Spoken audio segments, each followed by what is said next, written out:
My name is Chelsea Hennefeld, and the TED Talk I chose is My Son Was the Columbine Shooter by Sue Klebold. The speaker of this TED Talk is Sue Klebold, the mother of Dylan Klebold, who was one of the 2 shooters involved in the Columbine High School shooting. Sue has spent many years reflecting on what her son did, but will never understand why he took the lives of so many innocent people. Sue is faced with the challenges of living with this on a daily basis and relives this day over and over again. She is now the author of A Mother's Reckoning, a story of her life after the tragedy and what her journey has been like since the day her son made such an incomprehensible decision. Sue now spends her time as a mental health and suicide prevention advocate in hopes that the tragedies like these will eventually stop happening.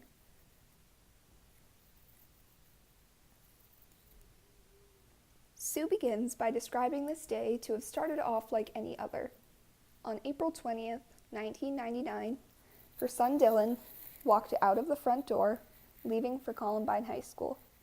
Unaware to her, the last word she would ever hear her son say as he walked out the door was bye, as he did every morning. Later that day, she received the news that no parent would ever want to receive. Her son Dylan and his friend Eric Harris had tragically killed 12 students, a teacher, and wounded over 20 individuals.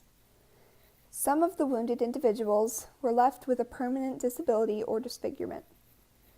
Individuals lost their lives on this day, leaving their families filled with grief and trauma that no person should ever have to experience. There were no words to describe such a tragic event and the emotional trauma that each individual was about to go through for the rest of their lives. It would take years for anyone to wrap their heads around why someone would do this and why something like this had to happen. As for Dylan and Eric, when their shooting spree was over, each of them took their own lives. For some, this was what they wanted the 2 individuals to do who caused the shooting, because they would no longer be here on Earth. Sue begins to reflect on what she was left to deal with after that awful April day. She had to try and accept what her son had done and live with the aftermath of his decisions. The community was left to try and comprehend why this shooting took place, and the community had turned to Dylan's mother for answers. She was stuck in a whirlwind of emotions, spending all her time reflecting on how something like this could have happened. The community began to question Sue's parenting skills and how she did not know that her son was capable of committing such a heinous act. She then began to reflect and believed that she had failed as a parent because she believed that she had put enough structure and love into Dylan's life that he could never even think of doing something like he did. Feeling like this took an emotional toll on her, as she was expected to explain something that she would never even be able to wrap her head around. The community, and now the world, had put so much on her to answer for the actions of her son, when he and Eric would be the only ones to formulate such answers. She speaks of 3 main challenges that she faces on a daily basis. One being that when she speaks on the Columbine shooting, she is completely unaware if someone in the audience has been personally affected by her son's actions. She is now faced with the task that she has to speak for her son and personally apologize for her son's actions because her son is not there to do so.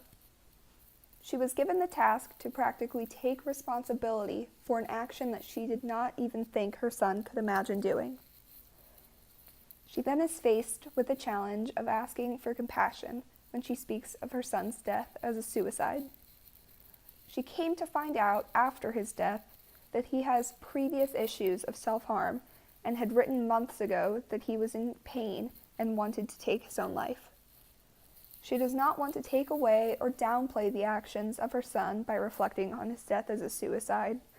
After speaking with experts, she believes these killings had more to do with his desire to die rather than his desire to kill. She is more so trying to understand how one's thoughts of suicide could lead to violence. She was not even given the opportunity to grieve over the son that she had lost, and she was just being overwhelmed by the community, confronting her, stating that she does not deserve to feel the pain from her loss. Another issue she faces is discussing the topic of mental health along with violence. She discusses that out of the many people who suffer from mental illness, very few ever lead to violence. But those who die by suicide, about 70 to 90% of them, have a diagnosable mental health condition. She discussed how those with a mental health issue are not dealt with properly and do not catch the attention of others until a tragedy strikes with a ripple effect of damage. The mental health system is not set up to deal with everyone, and not everyone fits the criteria for some diagnoses. Many individuals who feel thoughts of anger or hopelessness are never even assessed, let alone treated, contributing to the rising number of mental health-related problems. Roughly 2% of all suicides involve the murder of another person. Sue continues to describe her feelings of guilt and thoughts of failure when it came to parenting Dylan. She goes on to say how she believes that Dylan could not have loved her since he committed such a crime. After his death, she wanted to understand what he was thinking, to have the want to act out in the way that he did. She did a lot of research on mental health and volunteered wherever she had the chance. She took an interest in speaking to individuals who have survived their own suicide attempts or behavioral crisis. She then reflects on a conversation that she shared with a coworker that changed this perspective for her. The coworker overheard her speaking about the mental health crisis and wanted to intervene, with a personal story that had greatly impacted her.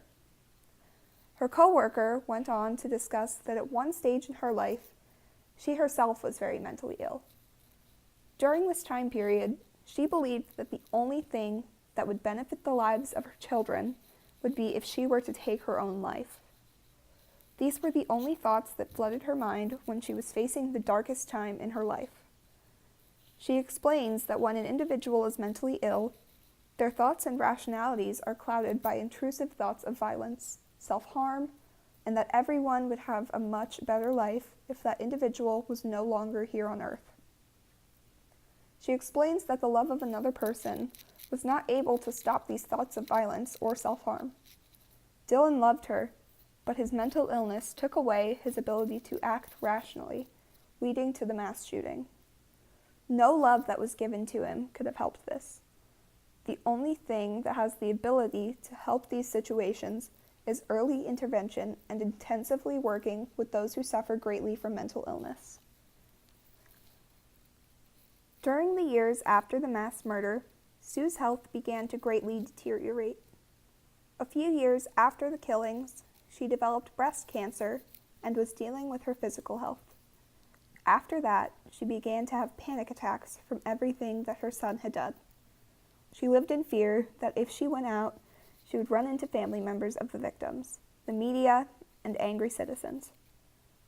Living in this fear made her not want to ever leave the house, thinking that someone would come back for retaliation against her. This made her mental health take a detrimental turn, as she felt like living in constant fear was her only option. Her panic attacks worsened as she began to speak out about what her son had done. These attacks happened everywhere, and she could not get the feelings of debilitating fear out of her head. These thoughts consumed her mind, and she for the first time began to feel what it may be like to have these feelings clouding your rational thoughts. This made her reflect on what her coworker had spoken about, and possibly some of the thoughts that ran through her son's head. She states that she was not able to shake these feelings, and saw how such intrusive thoughts could take away someone's life without them even second-guessing what they were doing or the repercussions. Sue discusses that she will continue to live with this tragedy for the rest of her life. Some believe that she does not even deserve to feel pain from the loss of her son from what he took away from so many families. But the one major thing that she has learned is that no matter the amount of love that you give someone, it is not enough to prevent tragedy or suicide. In the end, even the people you are the closest to may not be able to stop someone, but everyone needs to continue to at least attempt to figure out the unknown. Sue continues to speak out about mental health and suicide prevention to shed a light on the subject with hopes that these things can be stopped before they happen.